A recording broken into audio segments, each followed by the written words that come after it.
So maybe there's a slight change here. But let me quickly take you into the chamber, and we have Aminat Mohammed coming up right now. She is coming to take her own turn as the 8th nominee to face the Senate.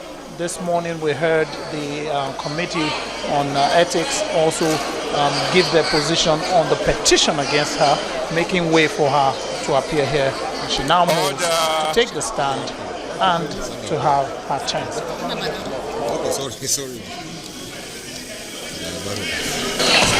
Senator Peter, order.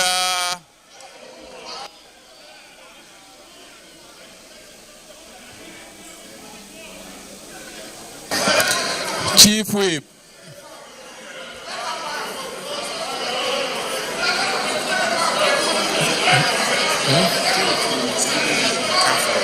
Yes, it's our elders that should. Okay. Chief Whip. Senator Amore. Senator Amore. Albert, order. Distinguished colleagues. Order. Chief Whip, come to your seat.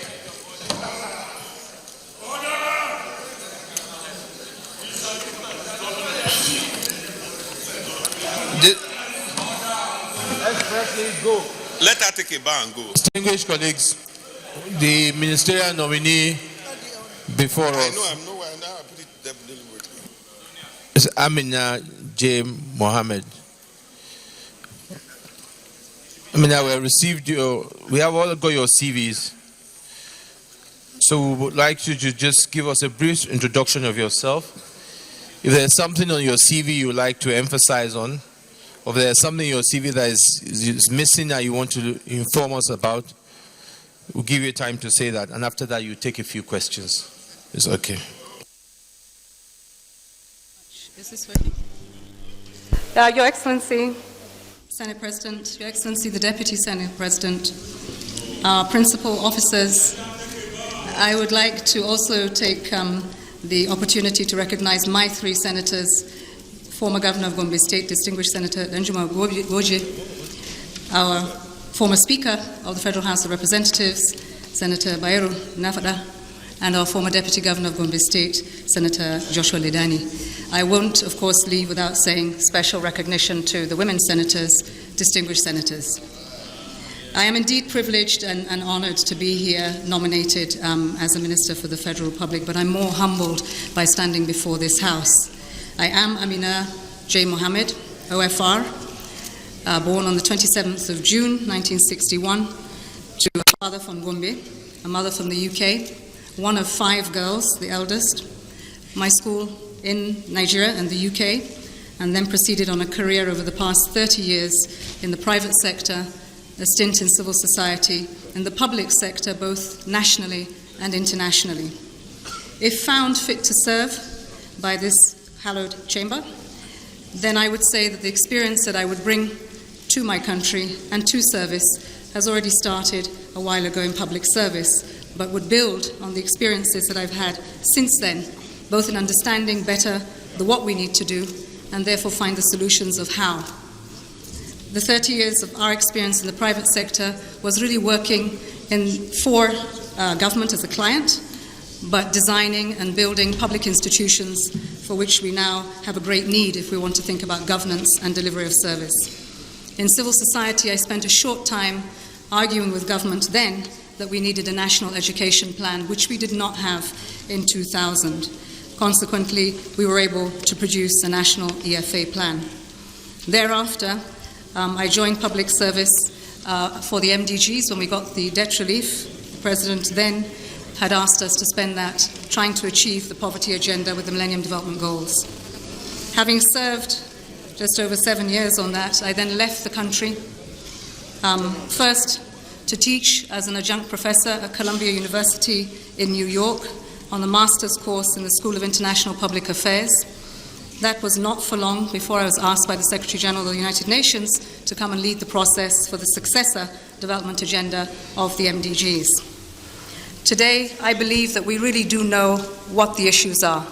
I think the greater challenge is how we come together in the 3 tiers of government with the 3 arms to try to make sure that we follow one roadmap that delivers on the aspirations of Nigerians.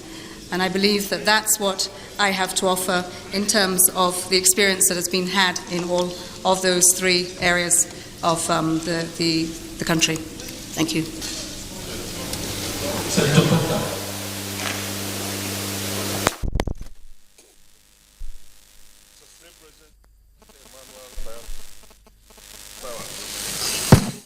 Ms. Nominee, there have been a gradual divestment in our stock markets since the inception of the present administration. Does that signal any instability in our economy?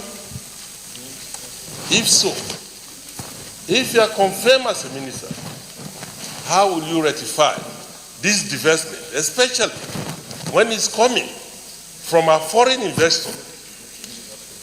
And you'll agree with me that over 1 trillion naira have so far been divested since the inception of this administration.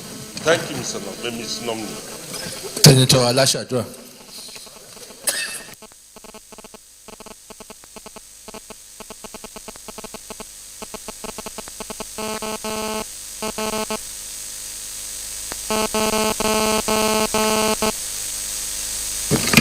Ondo Central Senatorial District.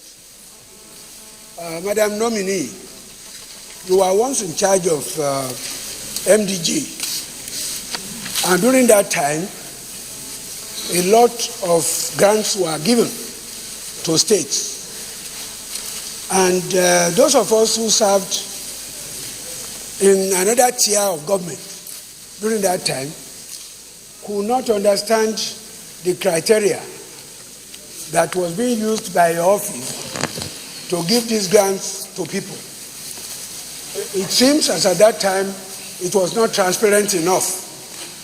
If you have the opportunity to hold a portfolio that will also involve granting of grants to states and other agencies, what are you going to do differently this time around that will make people have confidence in such an organization and in such a system?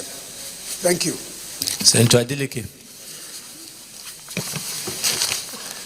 I'm Isaka Adeleke, Osun West. Madam Aminat, could you please give an overview of the Sustainable Development Goals, the Agenda 2030, and how Nigeria as a nation could key into it and people remain safe? Thank you. Senator Olujimi.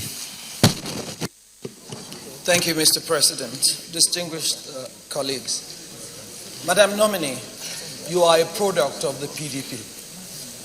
And with the PDP, we found that women got their due fair share in governance. It had 35% and more. For the first time, we're getting less than 20%. If you are confirmed,